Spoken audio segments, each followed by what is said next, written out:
Ok.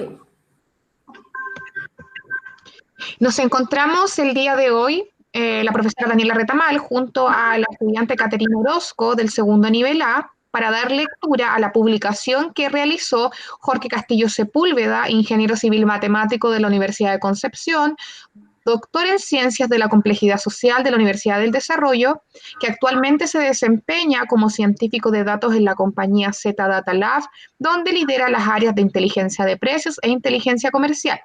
Además, cuenta con experiencia de docencia universitaria en pregrado, en las asignaturas de cálculo y álgebra y posgrado en análisis de datos en varias universidades del país y también se ha desempeñado como analista en varios proyectos centrados en la investigación cuantitativa. Junto al estudiante Caterina Orozco, vamos a dar lectura a una publicación que él realizó de forma especial para nuestro establecimiento educacional, Liceo de Adultos José Manuel Balmaceda, que se titula ¿Deberíamos creer en lo que dice la ciencia? Por Jorge Alexis Castillo Sepúlveda. Adelante, Caterina. Ok. El coronavirus, los medios de comunicación y la ciencia.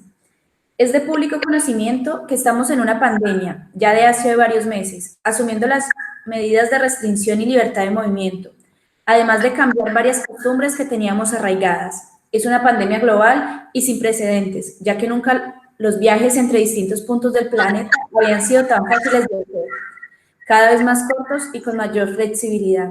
Antes las pandemias fueron más localizadas. Ahora, por primera vez en la historia, tenemos que enfrentar el problema de tener más enfermedad nueva y no controlada que nos afecta a todos simultáneamente, aunque de manera muy variable. Todos estos factores de un contexto globalizado se suman al hecho de que las prioridades físicas del virus que provoca esta pandemia, el SARS-CoV-2, el cual genera la enfermedad del coronavirus, dicen relación y a que es muy fácil de transmitirse entre humanos.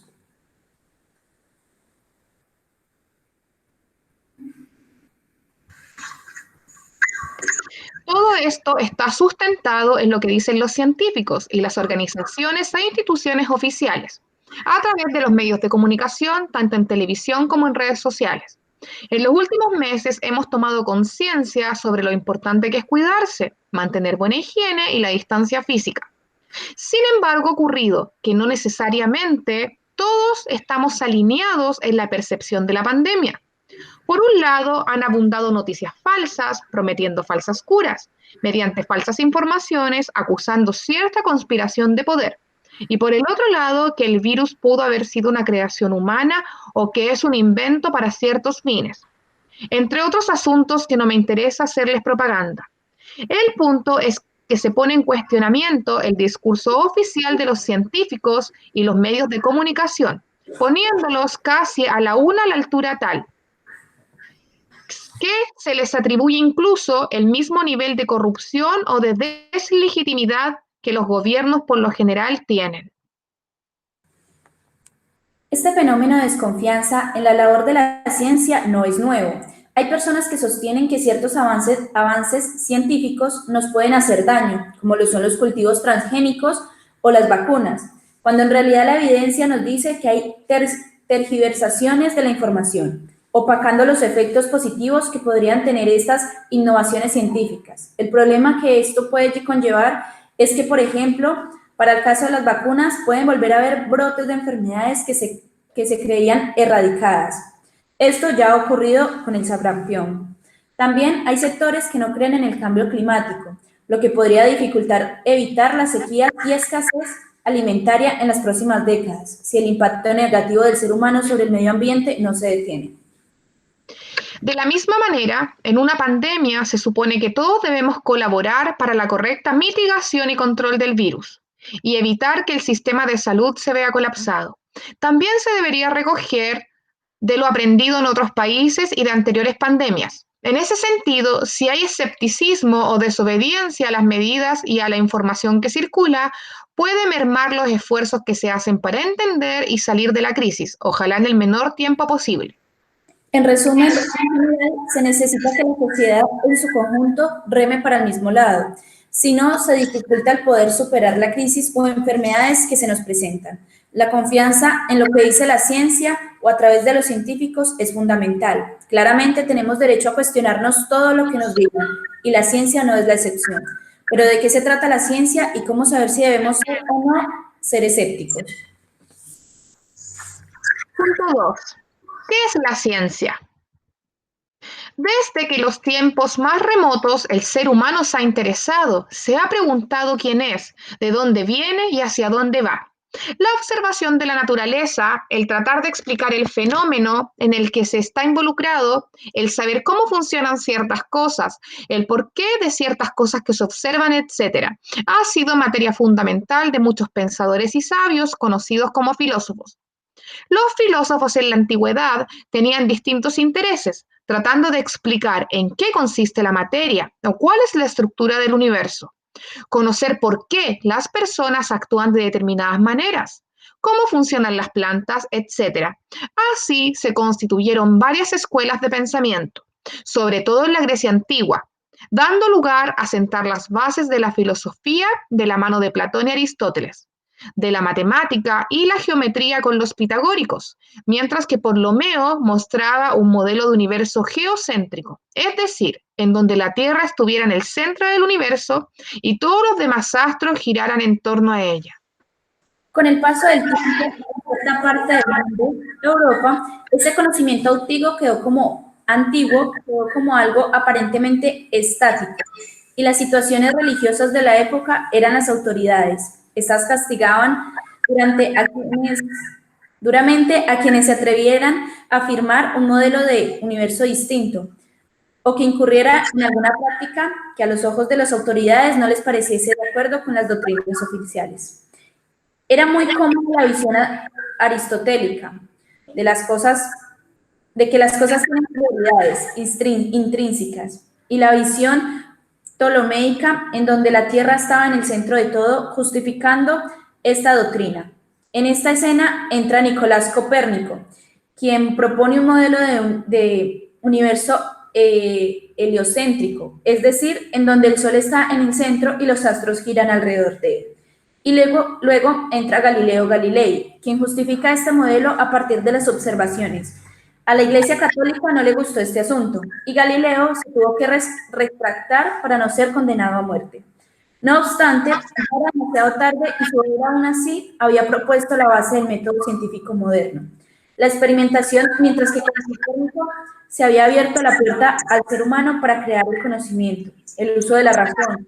Con los años siguientes, gracias a las contribuciones de Kepler, Descartes, Bacon y Newton, entre otros, se empieza a fundar definitivamente la ciencia moderna, en base al método científico, dando lugar al siglo de las luces, que es una época en donde parten varios avances en el desarrollo de la humanidad.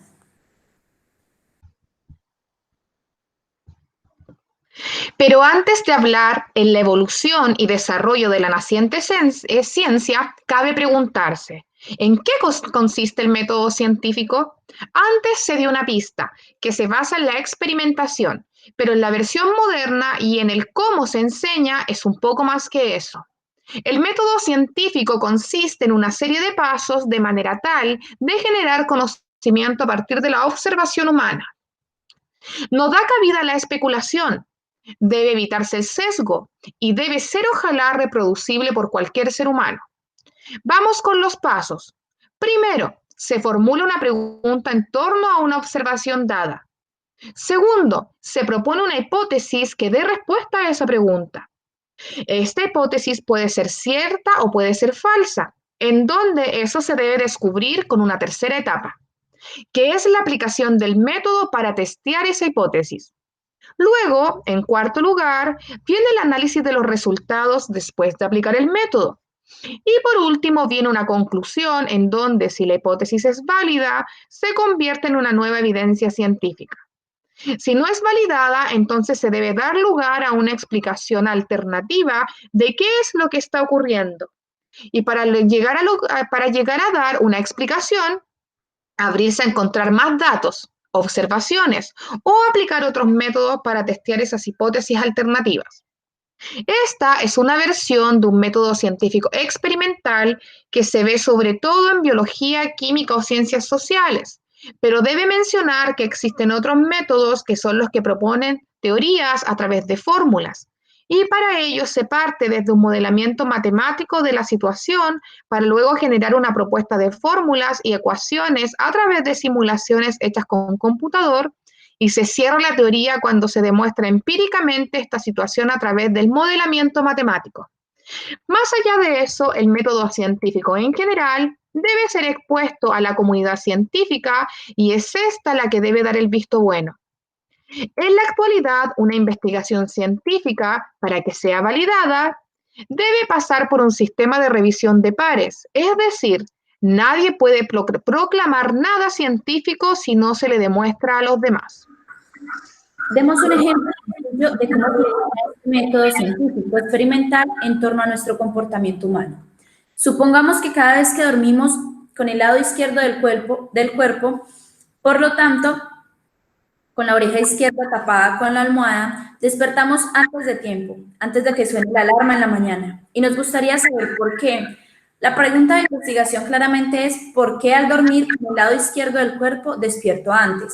Una posible hipótesis puede ser que el oído derecho tenga mayor audición que el oído izquierdo. Para testear esa hipótesis, se debe proponer un método. Supongamos que el método es ponerse un tapón de oído en la oreja derecha al dormir. La experimentación será irse a dormir y comprobar a qué hora nos despertamos. Si ahora duermo más tiempo, mi hipótesis puede que esté en lo correcto. El ruido ambiente parece que hacía que mi oído derecho que tiene mayor audición que el izquierdo. Si la hipótesis no se comprueba, sigue siendo lo mismo.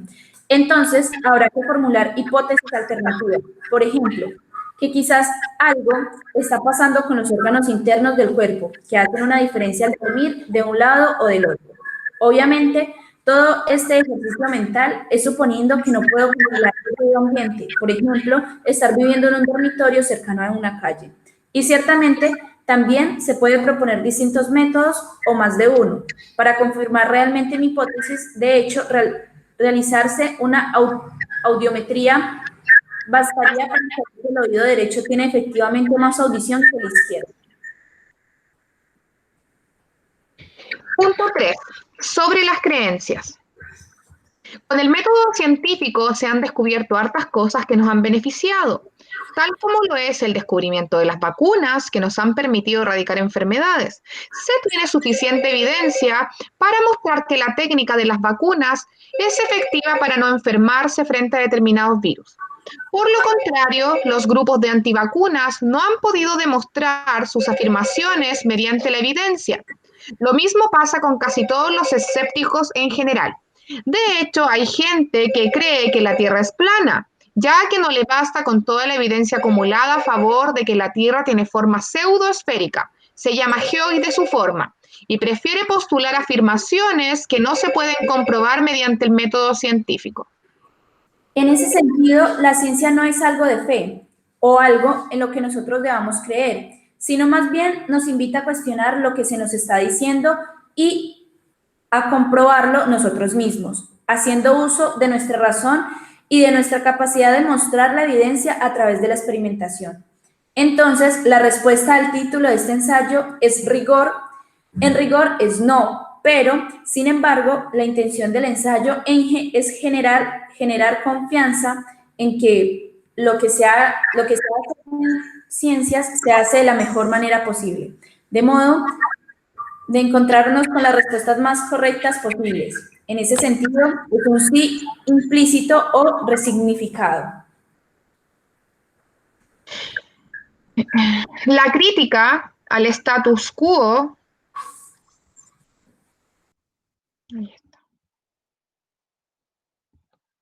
La crítica al status quo o a las autoridades en general es válida, pero lo será en la medida de que la crítica pueda tener fundamento, ya que cualquiera puede decir cualquier cosa. En ese sentido, hay que saber diferenciar la evidencia de las creencias.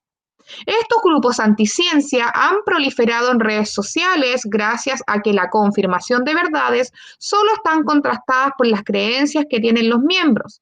En general, los seres humanos somos propensos a quedarnos en el lugar de confort Entonces, si hay cuestionamiento de antemano a lo que emiten los medios, más la ilusión de que todo está controlado, entonces será fácil encontrar cobijo entre personas que sienten lo mismo, pero que son capaces de postular que la Tierra es plana, que las vacunas no sirven, a pesar de que la evidencia sugiere lo contrario. Es de esperar entonces que para salir de esta pandemia los científicos encuentren lo más pronto posible buenos tratamientos para remediar la enfermedad o la vacuna para no contraerla en el futuro, al igual que otros equipos de científicos, pero de carácter más matemático, que estudian los patrones de movilidad de las ciudades o la velocidad de la epidemia. Pueden seguir advirtiéndonos de cómo tomar decisiones de manera más prudente en cuanto a las medidas restrictivas a la vez de que la sociedad en su conjunto comprende y aporta con la factibilidad de las soluciones científicas encontradas. Si queremos salir rápido de esta crisis, debemos colaborar todos en conjunto. Esta ha sido la publicación que ha hecho el señor Jorge para nuestro liceo. Agradezco mucho a la alumna Caterina Orozco en haberme apoyado en esta lectura. Muchas gracias. También Caterina nos va a acompañar en siguientes entrevistas en las cuales podamos tener invitado acá. Damos las gracias y damos por culminado la lectura.